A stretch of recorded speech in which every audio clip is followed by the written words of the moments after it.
माननीय श्री इमरान प्रतापगढ़ी जी 15 मिनट। धन्यवाद सभापति महोदय। कभी सुदामा पांडे धूमिल जी ने कहा था कि एक आदमी रोटी बेलता है, एक आदमी रोटी खाता है, एक तीसरा आदमी भी है जो न रोटी बेलता है न रोटी खाता है, वो सिर्फ रोटी से खेलता है। वो तीसरा आदमी कौन है? मेरे देश की संसद मौन है। सभापति महोदय, वो भी क्या दिन थे जब संसद में देश का बजट पेश होता था तो देश की सड़कें ठहर जाया करती थीं।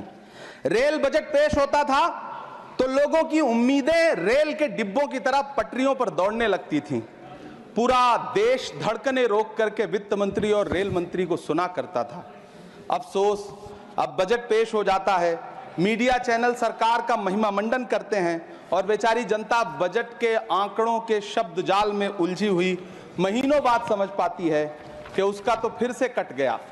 सभापति महोदय, पिछले 2 साल अमृतकालीन बजट पेश किए गए और इस बार एक नई शब्दावली गढ़ी गई है, तुष्टीकरण बनाम संतुष्टीकरण का बजट। सभापति महोदय, सुनने में कितना अलंकारिक लगता है ये शब्द। सोच रहा हूं देश की वित्त मंत्री और प्रधानमंत्री जी से पूछूं कि आखिर किसकी संतुष्टि? जिस बजट में मनरेगा के लिए 1 रुपए की बढ़ोतरी ना हो, वही पुराना 86,000 करोड़, जबकि पहले ही 9,754 करोड़ का घाटा हो, जिस मनरेगा से करोड़ों मजदूरों के घर में चूल्हा जलता हो, उस मनरेगा में काम करने वाले गरीब मजदूरों के लिए अगर आपके खजाने से 1 रुपया भी इजाफी नहीं निकल सका तो भला कौन संतुष्ट हुआ साहब? इस देश का गरीब मजदूर या आपके उद्योगपति दोस्त? वो जो महाराष्ट्र में लोकसभा और विधानसभा के बीच में 40 लाख मतदाता बढ़ाए गए थे, अरे उन्हीं के लिए मनरेगा का थोड़ा सा बजट बढ़ा देते। क्या उसमें मनरेगा का एक भी मजदूर नहीं था? 40 लाख लोगों में सारे के सारे 12 लाख की छूट वाले से आगे के लोग थे। सभापति महोदय, कल जब वित्त मंत्री जी देश की संसद में भाषण दे रही थी तो वहां मुंबई में कोई गरीब इंसान जब अपनी जेब टटोल करके अपनी मोटरसाइकिल में 1 लीटर पेट्रोल भरवा रहा था तो उस पेट्रोल की कीमत थी 103 रुपया प्रति लीटर। आखिर इतना महंगा पेट्रोल डीजल खरीद के कौन संतुष्ट हो रहा है? इस देश के गरीब लोग या फिर सरकार के चहेते धन्ना सेठ? सभापति महोदय, वित्त मंत्री जी इस बजट को मध्यम वर्ग को संतुष्ट करने वाला बजट बता रही हैं। अरे मैडम, हम आप यहां पर बैठे रहते हैं और वहां बाहर इसी दिल्ली में 1 लीटर दूध, चाहे वो अमूल का हो या फिर मदर डेयरी का हो, उसकी कीमत 73 रुपए लीटर है। इतना महंगा बेच करके कौन संतुष्ट हो रहा है? गरीब जनता या आपके धन्ना सेठ दोस्त? सभापति महोदय, इस सरकार का बाजार और महंगाई पर कोई नियंत्रण नहीं रह गया है। चाहे देश में लहसुन 400 रुपए किलो बिक जाए, टमाटर 100 रुपए किलो बिक जाए, प्याज का दाम सुनकर आंखों में आंसू आ जाए, लेकिन वित्त मंत्री महोदया बजट में महंगाई का मां भी नहीं बोलती हैं। बच्चों की किताब और पेंसिल तक पर टैक्स लगाने वाले सरकार से मैं पूछना चाहता हूं कि आप मध्यम वर्ग का हितैषी बताते हैं खुद को, तो शर्म नहीं आती है? खुद को धार्मिक कहने वाली सरकार भगवान श्री कृष्ण के प्रिय खाद्य पदार्थों दही और मक्खन तक पर जीएसटी लगाती है और बात करती है मध्यम वर्ग की हिमायती होने की।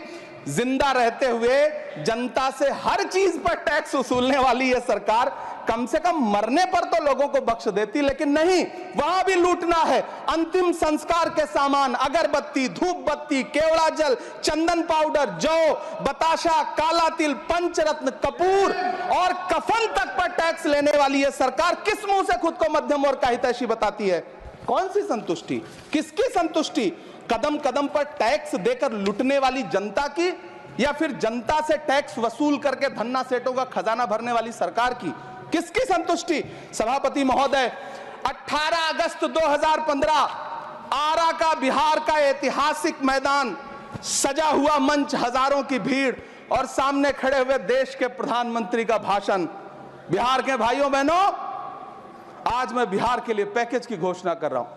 50,000 करोड़ कर दूं कि ज्यादा कर दूं? अखिलेश भाई, 60,000 करोड़ कर दूं कि ज्यादा कर दूं? 70,000 करोड़ कर दूं कि ज्यादा कर दूं? 80,000 करोड़ कर दूं कि ज्यादा कर दूं? चलो, मैं बिहार को 1.25 लाख करोड़ का पैकेज दे रहा हूं। 10 साल हो गए सभापति महोदय, वही ढाक के 3 पात, बिहार आज भी विकास की बाट जो रहा है। भाषण आज भी प्रधानमंत्री जी के यूट्यूब चैनल पर सुना जा सकता है। जो झूठ बोल के करता है मुतमईन सबको, वो झूठ बोल के खुद मुतमईन नहीं होता। सभापति महोदय, ये तो राहुल जी का असर है। कौन सा शब्द सर, कौन सा शब्द? झूठ। ठीक है सर, मिथ्या बोल करके, जो मिथ्या बोल के करता है मुतमईन सबको, वो मिथ्या बोल के खुद मुतमईन नहीं होता। ये राहुल जी का असर है। जो मखाना बोर्ड की घोषणा हुई, अखिलेश जी आपको याद होगा, भारत जोड़ो न्याय यात्रा में 30 जनवरी 2024 को बिहार के रंगभूमि मैदान में राहुल गांधी जी का पूर्णिया में भाषण था और उसमें मखाना को लेकर उन्होंने आवाज उठाई थी। यह उनका असर है कि आपको मखाना बोर्ड बनाना पड़ा, वरना तो आप मैखाना बोर्ड बनाने वाले लोग हैं। सभापति महोदय, बिहार को झूठे पैकेज और चुनावी दिलासे देना बंद करिए। आज भी जब कोसी में बाढ़ आती है तो पूरा सीमांचल बर्बाद हो जाता है। मैंने उस तबाही को अपनी आंखों से देखा है। 2016-17 की बाढ़ में अपने इन्हीं हाथों से राहत सामग्री बांटी है मैंने। अगर सच में बिहार के लिए कुछ करना चाहते हैं तो बिहार को बाढ़ से बचाने का प्रबंध करिए। पूर्णिया एयरपोर्ट 10 साल से बाट जो रहा है, घोषणा 2014 में हुई, बन के आज तक तैयार नहीं हुआ। अलीगढ़ मुस्लिम विश्वविद्यालय का किशनगंज सेंटर बजट के अभाव में दम तोड़ता जा रहा है। मैंने पिछले बजट सत्र में भी आवाज उठाई थी। आज फिर वित्त मंत्री जी से अनुरोध करना चाहता हूं, दामन फैला करके, कि अलीगढ़ मुस्लिम विश्वविद्यालय का किशनगंज सेंटर बन जाने दीजिए। आखिर कौन सी नफरत है? यह मुल्क हमारा भी है। इस मुल्क की मिट्टी में हमारा भी खून पसीना शामिल है। हमसे इतनी भी क्या नफरत? रिश्तों की ये नाजुक डोरें तोड़ी थोड़ी जाती हैं। अपनी आंखें दुखती हो तो फोड़ी थोड़ी जाती हैं। सभापति महोदय, अल्पसंख्यक मंत्रालय का बजट काटकर मौलाना आजाद नेशनल फेलोशिप बंद कर देना, प्री मैट्रिक स्कॉलरशिप बंद कर देना, नई मंजिल योजना बंद करना, धरोहर योजना बंद करना। 2024-25 के बजट में माइनॉरिटी मिनिस्ट्री के लिए 3183 करोड़ रुपए की घोषणा हुई, लेकिन देश को हैरत होगी कि बाद में समीक्षा करके लगभग आधा कर दिया गया, 1868 करोड़ रुपए। मैं तो सरकार से पूछना है कि कौन संतुष्ट हुआ? इस देश का अल्पसंख्यक संतुष्ट हुआ या आप संतुष्ट हुए? किसका संतुष्टिकरण? सभापति महोदय, मैं प्रधानमंत्री जी से कहना चाहता हूं कि आप ही ने 1 मार्च 2018 को किंग अब्दुल्ला को, जॉर्डन के किंग अब्दुल्ला को मेहमान बना करके इसी दिल्ली में एक कॉन्फ्रेंस में कहा था कि मैं मुसलमानों के एक हाथ में कंप्यूटर और दूसरे हाथ में कुरान देना चाहता हूं। कंप्यूटर देने की बात तो छोड़िए, पढ़ाई के लिए जो स्कॉलरशिप मिल रही थी उसको भी छीन लिया आपने। किसको संतुष्ट करने के लिए? हम समझते हैं इस साजिश को। आप माइनॉरिटी मिनिस्ट्री का बजट काटते काटते एक दिन मिनिस्ट्री को ही बंद कर देना चाहते हैं। वो जहर देता तो सबकी नजर में आ जाता, सो ये किया कि हमें वक्त पर दवाएं न दी। सभापति महोदय, मैं तो वित्त मंत्री जी से पूछना चाहता हूं आपके माध्यम से कि शायद आपको पता ही नहीं है कि गृहस्थी चलाने वाली एक गृहिणी की मुश्किलें क्या क्या होती हैं। आपने कभी सोचा भी नहीं होगा कि जब वो किचन में सब्जी बनाने के लिए कढ़ाई में तेल डालती है तो उसके साथ उसके आंसू भी गिरते हैं। सभापति महोदय, शायद उन्हें पता भी ना हो कि एक छोटी सी गाड़ी और एक छोटे से फ्लैट का EMI भरने के बाद इस देश का एक गरीब इंसान जब अपने बच्चों की फीस भरने के बारे में सोचता है तो उसे कितनी खुशियों का गला घोंटना पड़ता है। शायद उनको पता भी नहीं है कि फसल बेच करके बिटिया की शादी का सपना सजाने वाला किसान जब अपनी फसल बर्बाद देखता है तो कितनी रातें सो भी नहीं पाता है। सभापति महोदय, शायद वो कभी इस पीड़ा को समझ ही नहीं पाएंगी कि परिवार के किसी एक सदस्य को कैंसर जैसी बीमारी हो जाए तो घर और जमीनें गिरवी रख उठती हैं लेकिन इलाज नहीं हो पाता। सभापति महोदय, इसी देश की संसद में कभी स्वर्गीय सुषमा स्वराज जी ने कहा था कि जब देश की करेंसी गिरती है तब देश की प्रतिष्ठा गिरती है। एक तरफ कोलंबिया जैसा छोटा सा देश और उसके प्रधानमंत्री गुस्तावो पेत्रो खड़े हैं जो कोलंबिया के नागरिकों को हथकड़ी लगाकर लाने वाले जहाज को अमेरिका बैरंग वापस लौटा दे रहे हैं, और दूसरी तरफ हमारे प्रधानमंत्री जी खड़े हैं जो बेड़ी और हथकड़ी लगा करके लाए गए बेटों के अपमान पर एक शब्द नहीं बोल रहे हैं। सभापति महोदय, मैं इतिहास के पन्ने पलट रहा हूं, मुझे 2 किरदार याद आ रहे हैं। एक तरफ निक्सन के 7वें बेड़े की धमकियों के सामने लोहे की तरह अडिग इंदिरा गांधी खड़ी हैं, तो दूसरी तरफ खुद ही नमस्ते ट्रंप का नारा लगाते हुए प्रधानमंत्री जी खड़े हैं। मेरे कानों में सुषमा स्वराज जी की आवाज गूंज रही है। बहुत कम बोलने वाले डॉक्टर मनमोहन सिंह ने बहुत ज्यादा बोलने वाले प्रधानमंत्री जी को जब देश की बागडोर सौंपी थी तो $1.58 का था, आज 85 से 87 के बीच में झूल रहा है। इन दिनों रुपए की अहमियत गिरती है तो न तो देश की प्रतिष्ठा गिरती है ना प्रधानमंत्री की गरिमा। जिस देश में 80 करोड़ लोगों को 5 किलो राशन के लिए कतारों में लगना पड़ता हो, उस देश में यह सरकार 12 लाख तक के टैक्स न लेने के लिए अपनी पीठ थपथपा रही है। हुकूमत इस कदर आवाम पर एहसान करती है, ये आंखें छीनती है और चश्मे दान करती है। सभापति महोदय, महाराष्ट्र का भिवंडी हो, मालेगांव हो, इचलकरंजी हो, यूपी का बनारस हो, मुआयमा हो, मुबारकपुर हो, रांची का छोटा नागपुर हो, बिहार का भागलपुर हो, हर जगह बुनकरों की उम्मीदें तोड़ रही हैं, लेकिन इस सरकार के पास उनके लिए कुछ भी नहीं है। मुरादाबाद का पीतल उद्योग, कानपुर का चमड़ा उद्योग, सहारनपुर का लकड़ी उद्योग, फिरोजाबाद का चूड़ी उद्योग, अलीगढ़ का ताला उद्योग, सब सरकारी प्लानिंग से तबाह हो रहे हैं। इन तमाम के बीच सरकारी सपोर्ट से बस एक उद्योग फल फूल रहा है, नोएडा का नफरत उद्योग। सभापति महोदय, जिस देश में 40 से 45% मेडिकल फैकल्टी की सीट खाली हो, वहां बजट में 75,000 नए मेडिकल सीट्स का ऐलान हो रहा है। सरकार बहादुर, कम से कम इस देश के पढ़े लिखे युवाओं को तो मूर्ख समझना बंद करिए। वो अब तिजारती पहलू निकाल लेता है। पहले 7500 मेडिकल सीट्स बाद में बनाइएगा, पहले जो एम्स में 2161 पद खाली पड़े हैं उनको तो भर दीजिए।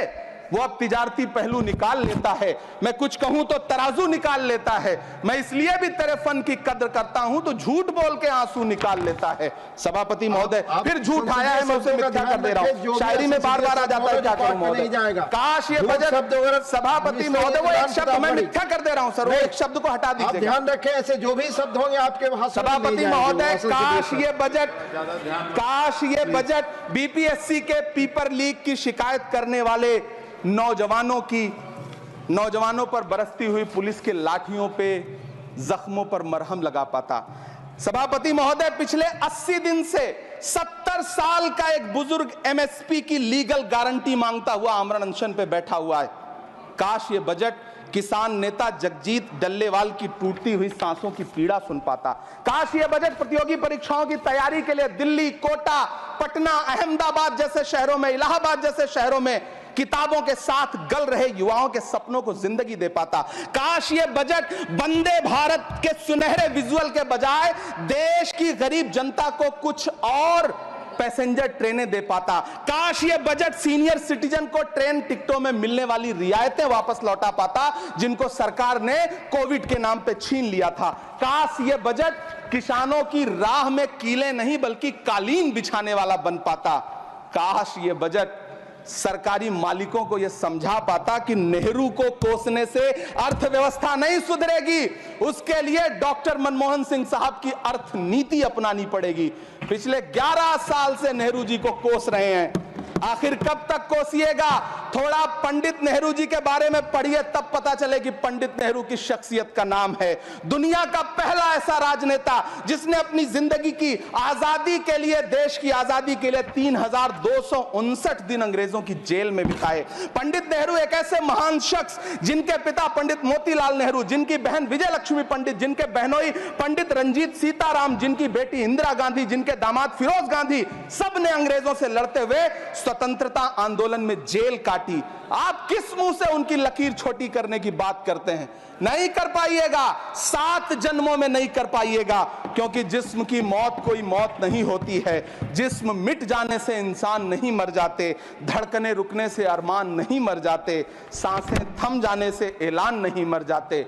जिस्म की मौत कोई मौत नहीं होती है। सभापति महोदय, मैं आपके सामने खड़ा होकर के एक बहुत छोटी सी कहानी सुनाना चाहता हूं कि महान बादशाह सिकंदर ने जब यूनान फतेह किया तो जीत का जश्न मनाने के लिए शहर की सड़कों पर निकला। तो उसने देखा कि पूरा शहर तो जश्न मना रहा है, एक फकीर सड़क के किनारे चादर तान के सो रहा है। सिकंदर को गुस्सा आया, घोड़े से उतरा, उस फकीर के पास गया और उसे सोता देख करके उसे जोर की एक लात मारी और लात मार के कहा कि क्यों रे फकीर, मैंने यूनान फतेह कर लिया, लोग जश्न मना रहे हैं और तू सो रहा है। उस फकीर ने उन्नीदी आंखों से सिकंदर को देखा और देख करके कहा कि शहर जीतना बादशाहों का काम है, लेकिन लात मारना तो गधे का काम है। सभापति महोदय, गरीब जनता को लात मारना बंद करिए।